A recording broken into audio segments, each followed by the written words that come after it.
नमस्कार साथियों, आप सभी का अपने YouTube चैनल DS के हिस्ट्री पर हार्दिक स्वागत है। साथियों, आज की इस क्लास में हम बात करेंगे विश्व इतिहास के एक महत्वपूर्ण टॉपिक पुनर्जागरण के बारे में। यानी आज का अपना कौन सा टॉपिक रहेगा? पुनर्जागरण। तो साथियों, आपको पता है हम विश्व इतिहास के टॉपिक्स को लेकर बात कर रहे हैं और हम शॉर्ट पढ़ने का काम कर रहे हैं, यानी शॉर्ट नोट्स के माध्यम से पढ़ने का काम कर रहे हैं। यानी हम वही पढ़ना चाहते हैं कि हमें कम पढ़ना पड़े, लेकिन हमारी परीक्षा में जो भी प्रश्न आए वह इन नोट्स से आने का काम करें। तो इन नोट्स को इस प्रकार तैयार किया गया है कि जो महत्वपूर्ण बिंदु हैं उनको यहाँ पर ऐड करने का काम किया गया है। फालतू लाइनों के बारे में यहाँ पर कोई भी चर्चा नहीं की गई है। तो आपको ये नोट्स काफ़ी अच्छे लग रहे हैं। आप कमेंट कर भी अपना रिव्यू देते हैं और व्हाट्सएप पर भी पर्सनल मैसेज करते हैं कि सर वर्ल्ड हिस्ट्री हमें कंप्लीट करवाई जाए। तो इसी उद्देश्य के साथ मैं आपके लिए एक एक टॉपिक के वीडियो लेकर आ रहा हूँ। अगर आपको यह क्लास अच्छी लगा करें तो आप प्लीज़ सभी साथियों के साथ शेयर जरूर किया करें। तो आज का अपना टॉपिक कौन सा होगा? पुनर्जागरण। तो पुनर्जागरण कब से कब तक हुआ? तो 14वीं से 16वीं शताब्दी तक, यानी हम कह सकते हैं 1350 से 1550 ईस्वी तक बात करते हैं पुनर्जागरण को लेकर। तो इसमें पहला पॉइंट आपको ध्यान रखना होगा कि मध्य युग में यानी 14 से लेकर 14वीं शताब्दी तक यूरोप में सामंतवाद और चर्च के प्रभाव के कारण बौद्धिक जड़ता थी। इस कारण इस काल को यूरोप का अंधकार युग कहा जाता है। यानी यूरोप का अंधकार युग किस युग को कहा जाता है? 6वीं से लेकर 14वीं शताब्दी तक के काल को। मध्यकाल के बाद यूरोप में जो बौद्धिक जागृति, सांस्कृतिक परिवर्तन हुए, उन्हीं को पुनर्जागरण की संज्ञा दी गई। यानी मध्यकाल के बाद जो यूरोप में बौद्धिक जागृति हुई, जो सांस्कृतिक परिवर्तन हुए, उन्हीं को क्या कहा जाता है? पुनर्जागरण की संज्ञा दी गई। उसके बाद आपको नेक्स्ट पॉइंट ध्यान रखना होगा कि अंग्रेजी में पुनर्जागरण के लिए रेनेसा शब्द का प्रयोग हुआ है। यानी पुनर्जागरण के लिए किस शब्द का प्रयोग हुआ है? रेनेसा, जो मूलतः फ्रेंच भाषा का शब्द है। आपको ध्यान रखना होगा जो रेनेसा शब्द है यह मूलतः किस भाषा का शब्द है? तो यह फ्रेंच भाषा का शब्द है। और रेनेसा का अर्थ क्या होता है? फिर से जागना। इसका क्या अर्थ होता है? फिर से जागना। तो जो भी मैं आपको एक एक पॉइंट बता रहा हूँ, ये सभी आपको ध्यान रखने होंगे, क्योंकि इससे क्या है, क्रमबद्धता बनी रहती है टॉपिक में। यानी मैं सीधा शॉर्ट में और भी लिखा देता, शॉर्ट नोट्स के माध्यम से आपको यह चैप्टर करवा देता, लेकिन आपको थोड़ा टॉपिक समझ नहीं आता। मैंने वह सभी लाइनें, वह महत्वपूर्ण फैक्ट, जो भी बातें हैं सारी इस नोट्स में ऐड करने का काम किया है। तो आपको क्लास अच्छी लगेगी, ये मेरा आपसे भरोसा है। और 2022 की परीक्षा से पहले के नोट्स हैं ये, क्योंकि उन नोट्स में जो मेरे एक तो थे मोटे वाले नोट्स, एक थे शॉर्ट नोट्स। तो इन नोट्स एग्जाम टाइम पे मैंने क्या है, शॉर्ट नोट्स को ही पढ़ा और मेरा खुद का बहुत अच्छा रिजल्ट रहा था वर्ल्ड हिस्ट्री में। तो आपको भी उम्मीद रखनी चाहिए कि आपको भी काफ़ी अच्छा रिजल्ट देंगे आपकी परीक्षा में यह नोट्स। तो साथियों, बात की हमने रेनेसा के बारे में। तो रेनेसा मूलतः किस भाषा का शब्द है? फ्रेंच भाषा का शब्द है। और रेनेसा का अर्थ क्या है? फिर से जागना। 14वीं शताब्दी के मध्य से 16वीं शताब्दी के मध्य यूरोप में जो ज्ञान विज्ञान, साहित्य आदि का विकास हुआ, उसे ही पुनर्जागरण कहा गया। आपको पुनर्जागरण की परिभाषा ध्यान रखनी होगी कि 14वीं शताब्दी के मध्य से लेकर 16वीं शताब्दी के मध्य यूरोप में जो ज्ञान विज्ञान के क्षेत्र में, कला के क्षेत्र में, साहित्य आदि का जो विकास हुआ था, यानी साहित्य के क्षेत्र में जो सभी विकास हुए थे, उन्हीं को क्या कहता है? पुनर्जागरण कहा गया। पुनर्जागरण शब्द का सर्वप्रथम प्रयोग किसने किया था? बेसारी ने। आपको ध्यान रखना होगा कि पुनर्जागरण शब्द का सर्वप्रथम प्रयोग किसके द्वारा किया गया? बेसारी के द्वारा। और बेसारी ने इस शब्द का प्रयोग अपनी पुस्तक में किया था। उस पुस्तक का नाम क्या था? Life of artist. यानी आपसे प्रश्न पूछा जा सकता है कि लाइफ ऑफ आर्टिस्ट के लेखक कौन है? तो आपको ध्यान रखना होगा बेसारी। और यह बेसारी कौन थे? पुनर्जागरण शब्द का सर्वप्रथम प्रयोग करने वाले व्यक्ति थे। कौन? बेसारी। बेसारी ने इस शब्द का प्रयोग स्थापत्य कला व मूर्ति कला के विकास के लिए किया। यानी बेसारी ने जो पुनर्जागरण शब्द का प्रयोग किया था वह किस वे में किया था? स्थापत्य कला को लेकर, मूर्ति कला के विकास के लिए किया था। किसको? पुनर्जागरण को। अब आपको ध्यान रखना होगा कि पुनर्जागरण का व्यापक अर्थ में प्रयोग किसके द्वारा किया गया? दिदरो ने किया। यानी पुनर्जागरण का व्यापक अर्थ में प्रयोग दिदरो ने किया था। दिदरो ने मुख्यतः साहित्य के संदर्भ में प्रयोग किया था, यानी दिदरो ने पुनर्जागरण शब्द का प्रयोग किसके संदर्भ में किया था? साहित्य के संदर्भ में।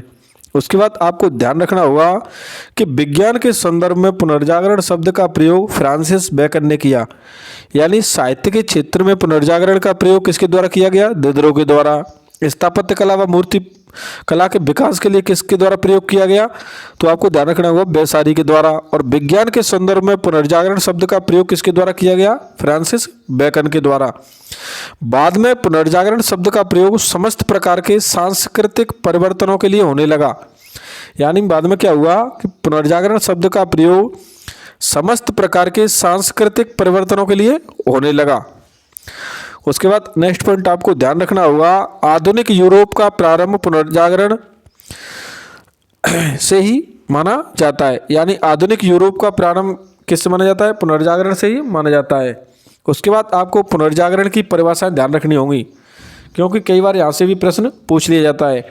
तो डेविस के अनुसार आपको ध्यान रखना होगा कि मनुष्य के स्वतंत्रतापूर्ण साहसी विचार जो मध्य युग में धर्माधिकारियों द्वारा जकड़े हुए थे, इनकी अभिव्यक्ति पुनर्जागरण है, यानी यह किसका कथन है? डेविस का। उसके बाद आपको डेनिस ल्यूकास का ध्यान रखना होगा। पुनर्जागरण का तात्पर्य उन सांस्कृतिक परिवर्तनों से है जो 14वीं सदी में इटली से प्रारंभ होकर 17वीं सदी तक समस्त यूरोप में फैल गई।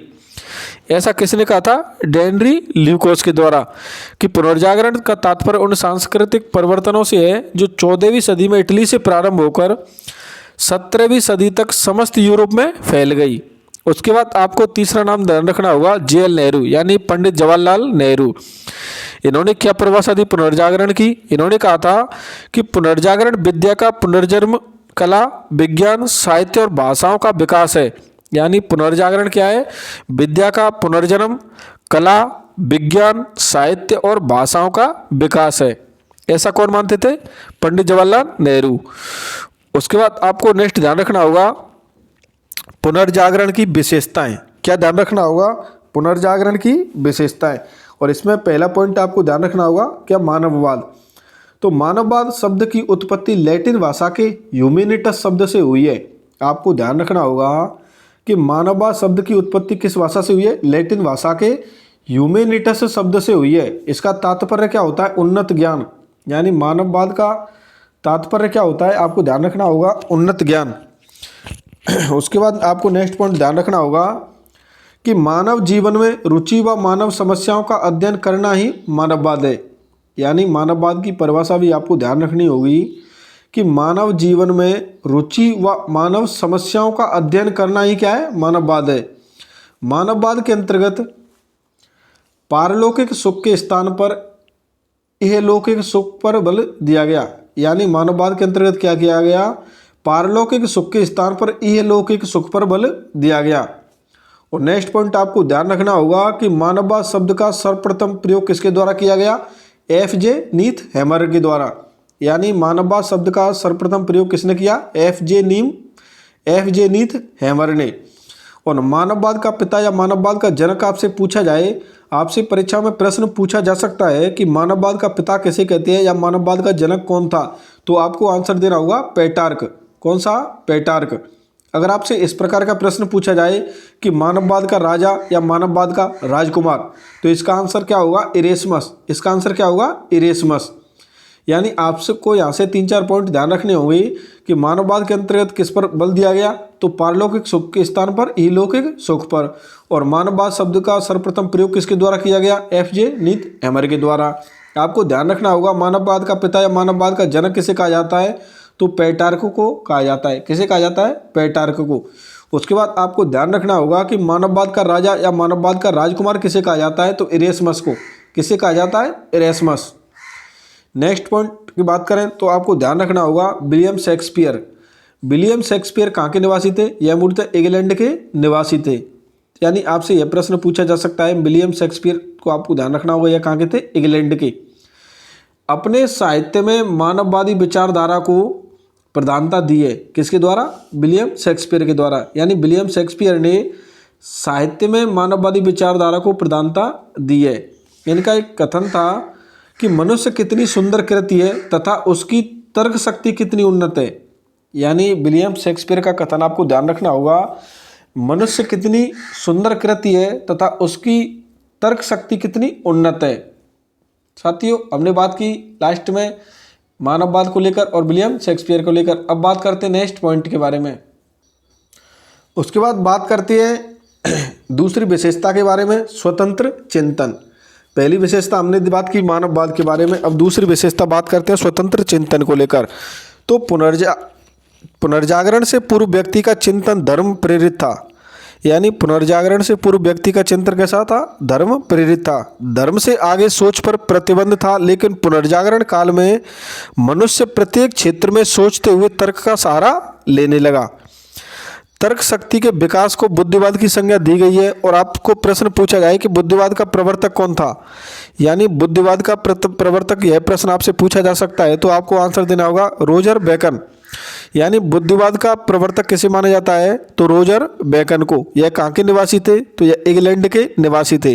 और इनकी पुस्तक का नाम आपको ध्यान रखना होगा कि रोजर बेकन की पुस्तक का नाम क्या था? आपस मेयस। यानी आपसे प्रश्न पूछा जा सकता है कि आपस मेयस के लेखक कौन है, तो आपको ध्यान रखना होगा, आपको आंसर देना होगा रोजर बेकन, जो कि इंग्लैंड के निवासी थे। अब बात करते हैं तीसरी विशेषता के बारे में। तीसरी विशेषता क्या है? विज्ञानवाद। क्या है? विज्ञानवाद। तो इसमें बात करते हैं पुनर्जागरण काल में मनुष्य ने तर्क के साथ साथ प्रयोग व अनुसंधान पर बल देना शुरू कर दिया।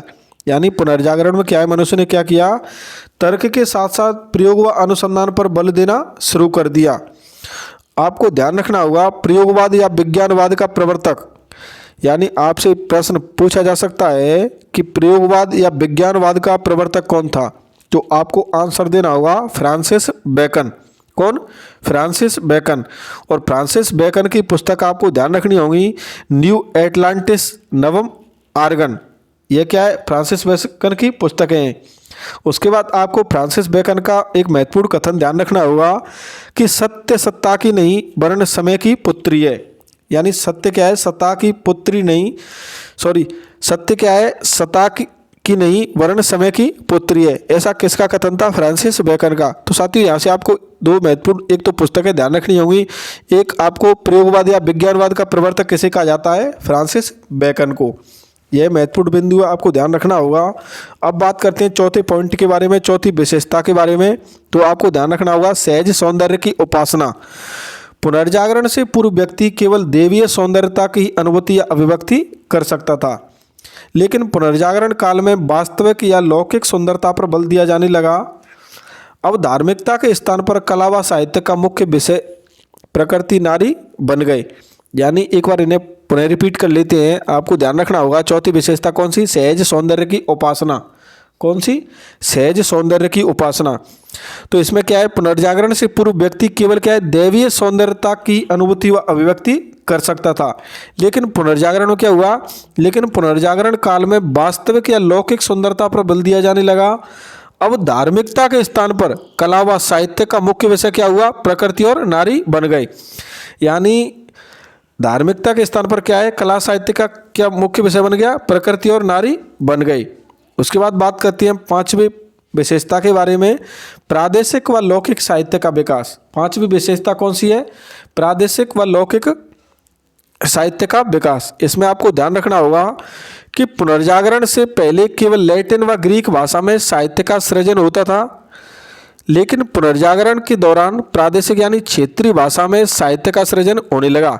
यानी पुनर्जागरण से पहले क्या है? लैटिन व ग्रीक भाषा में साहित्य का सृजन होता था, लेकिन पुनर्जागरण से क्या परिवर्तन हुए कि प्रादेशिक या क्षेत्रीय भाषा में भी साहित्य का सृजन होने लगा। यानी ऐसा कोई जरूरी नहीं था कि लैटिन या ग्रीक भाषा का ही प्रयोग किया जाएगा साहित्य को लिखते समय। अब पुनर्जागरण से एक परिवर्तन हुआ कि प्रादेशिक व क्षेत्रीय भाषा में भी साहित्य का सृजन होने लगा। आपको ध्यान रखना होगा कि प्रादेशिक भाषा में सर्वप्रथम टस्कनी यानी इटालियन भाषा में साहित्य का सृजन होने लगा। यानी आपसे प्रश्न पूछा जा सकता है कि सर्वप्रथम किस प्रादेशिक भाषा में साहित्य का सृजन होने लगा, तो आपको आंसर देना होगा टस्कनी या इटालियन। और साहित्य की विषय वस्तु क्या है? मानव बन गया। यानी साहित्य की विषय वस्तु क्या बन गया? मानव बन गया। साथियों अब बात करते हैं पुनर्जागरण के कारण के बारे में। किसके बारे में? पुनर्जागरण के कारण के बारे में। तो इसमें पहला कारण देखते हैं पुनर्जागरण का, धर्मयुद्ध, क्रूसेड या जिहाद। यानी इसे हम 3 नामों से जान सकते हैं, धर्मयुद्ध, क्रूसेड या जिहाद।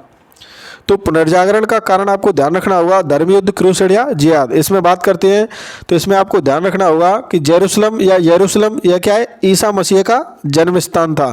तो इस जेरूशलम पर अधिकार के प्रश्न को लेकर 11वीं सदी के अंतिम दशक से 13वीं सदी के अंत तक, यानी 1096 से लेकर 1279 तक ईसाइयों व मुसलमानों के मध्य जो संघर्ष हुआ उसे क्या कहते हैं? धर्मयुद्ध। यानी जेरूशलम पर अधिकार के प्रश्न को लेकर 11वीं सदी के अंतिम दशक से 13वीं सदी के अंत तक ईसाइयों व मुसलमानों के मध्य जो संघर्ष हुआ उसे हम किस नाम से जानते हैं? उसे हम धर्मयुद्ध के नाम से जानते हैं, उसे हम क्रूसेड के नाम से जानते हैं, उसे हम जिहाद के नाम से जानते हैं। और इस युद्ध के अंतर्गत कुल कितनी लड़ाइयाँ लड़ी गई? तो आपको आंसर देना होगा, 8 लड़ाइयाँ लड़ी गई। यानी इस धर्मयुद्ध के अंतर्गत कुल 8 लड़ाइयाँ लड़ी गई। इन युद्धों में ईसाइयों की पराजय हुई और इसमें विजय क्या हुआ? इसमें विजय इस्लाम हुआ। इसका परिणाम स्वरूप क्या हुआ? परिणामतः पोप व चर्च की प्रतिष्ठा को आघात हुआ। यानी इसमें क्या हुआ? ईसाइयों की पराजय हो गई, तो इसके परिणाम स्वरूप क्या हुआ? पोप व चर्च की प्रतिष्ठा पर यानी प्रतिष्ठा को नुकसान हुआ या प्रतिष्ठा को आघात हुआ। तो साथियों यह बात की हमने पुनर्जागरण के कारण के बारे में। पहला कारण था धर्मयुद्ध, क्रूसेड व जिहाद। नेक्स्ट दूसरा पॉइंट देखते हैं। दूसरा पॉइंट क्या है? कुस्तुनतुनिया पर तुर्कों का अधिकार। यानी यह पुनर्जागरण के कारणों के बारे में बात करते हैं। तो दूसरा कारण क्या है? कुस्तुनतुनिया पर तुर्कों का अधिकार 1453 में। तो साथियों आज के लिए इतना ही काफ़ी है। मिलती है नेक्स्ट क्लास में, तब तक के लिए धन्यवाद।